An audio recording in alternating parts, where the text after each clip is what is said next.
জ্বালানি তেলের দাম কমানো যৌক্তিক হয়নি, কারণ গণশুনানির মাধ্যমে হলে দাম আরও কমানো যেত বলে জানিয়েছেন consumers association of Bangladesh cab. রবিবার ক্যাবের জ্বালানি উপদেষ্টা এসব কথাই জানান। এ সময় তিনি আগামী ৩ বছরের মধ্যে বিদ্যুৎ ও জ্বালানির দাম না বাড়ানোর দাবি জানিয়েছেন। এই যে বলা হয়েছে যে ৪ টাকা বা ৬ টাকা লিটার প্রতি কমানো হয়েছে, আমরা নিশ্চিত যে গণশুনানির প্রেক্ষিতে এই মূল্যায়ন নির্ধারণ হলে আরো বেশি কমানো যেত।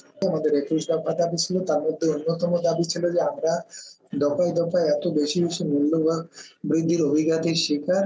একদিকে মূল্য বৃদ্ধি হয়েছে, অন্যদিকে বিদ্যুৎ ও জ্বালানির আমরা চরম সংকটে আছি এবং প্রচন্ড রকমের লোডশেডিং এর শিকার হচ্ছে।